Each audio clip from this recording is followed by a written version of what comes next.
Au début de 1976, le président Sadat a perdu sa bataille avec la gauche. Le gouvernement du docteur Abdulaziz Hijazi est tombé. Astérisque après que le président Anwar Sadat a pris la présidence de l'Égypte. Succédant au défunt président Gamal Abdel Nasser, l'organisation communiste était la meilleure et la plus forte d'Égypte. Et à cette époque, les gauchistes se sont affrontés au gouvernement du docteur Hegazi. Alors que le président Anwar Sadat faisait face à une bataille d'un autre genre avec les forces armées égyptiennes, dont il mentionnait qu'elle était à l'origine de l'échec de la mission d'Henry Kissinger pour parvenir à un second accord de séparation des forces dans le Sinaï, et qu'il se heurtait au chef des forces armées.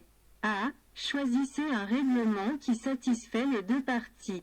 Il est mentionné que, durant les 18 années durant lesquelles feu le président Gamal Abdel Nasser a régné, le peuple s'est rallié autour de lui, à tel point que tous les partis politiques, organisations et associations en Égypte ont disparu, et qu'il n'y a plus de voix audible pour les frères musulmans, ou les communistes, ou les wafdistes, ou les membres de la famille royale. Mais ceux qui relateront le règne du défunt dirigeant Abdel Nasser remarqueront que les communistes ont toujours été les plus chanceux pendant les périodes d'emprisonnement, et qu'ils ont été libérés des prisons pour assumer des fonctions gouvernementales. Après que le président Anwar al-Sadat a assumé la présidence de la République, succédant au défunt président, l'organisation communiste était la meilleure et la plus forte en termes de postes occupés par les membres de l'organisation. Pas de penchant ni de tendance de gauche. Les gauchistes en Égypte ne tirent pas leur force de leur nombre, mais plutôt de l'ensemble des concepts et des slogans qui ont prévalu en Égypte pendant la période de transformation socialiste. Et les masses du peuple égyptien ont cru en eux jusqu'à ce qu'ils deviennent des questions ouvertes à la discussion ou débat. Cependant, même ces concepts et slogans n'étaient pas suffisants pour la gauche, et la perception des communistes était que le défunt président n'avait pas eu recours à des mesures socialistes en juillet 1961.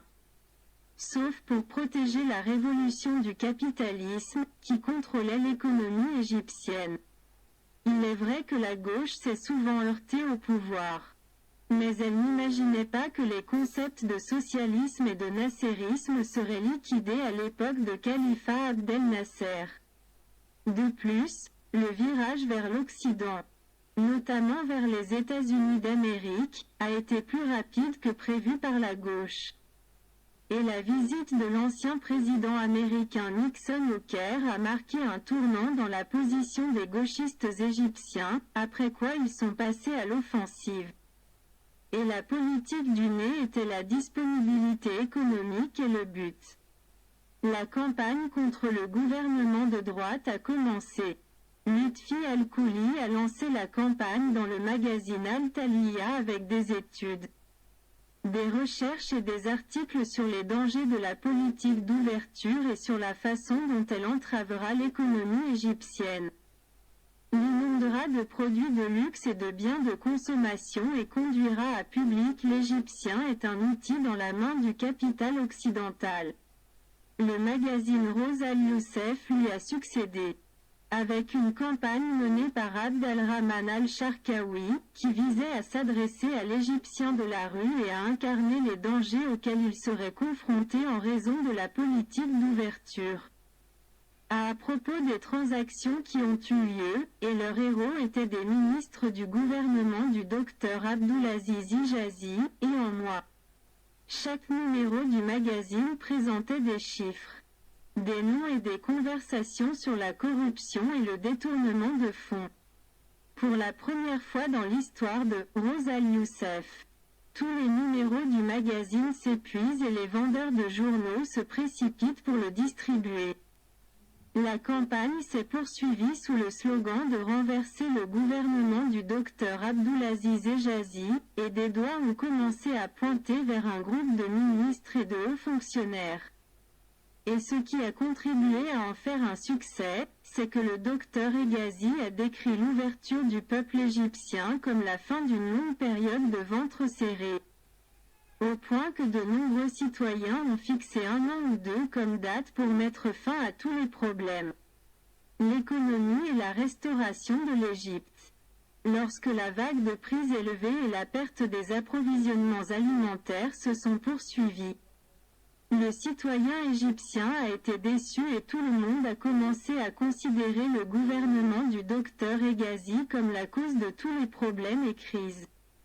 Il a dû expliquer la vérité sur l'affaire aux masses, car il était trop tard.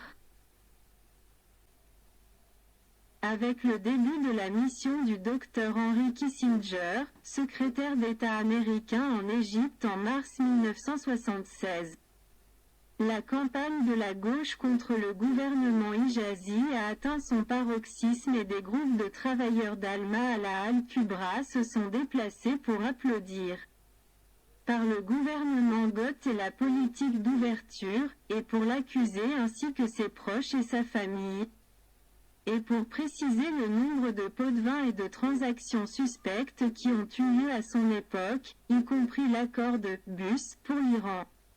Face à la violence de cette campagne, le président Sadat s'est déplacé et le gouvernement Hegazi s'est effondré, et Mamdouh Salem est venu. Et le président de la République a été contraint de défendre l'ancien gouvernement dans un discours public, ce qui s'est produit pour la première fois dans l'histoire de l'Égypte. لرجاء الضغط على جرس الاشتراك وهو مجانا في القناة حتى يتسنى لي الاستمرار في نشر الفيديوهات.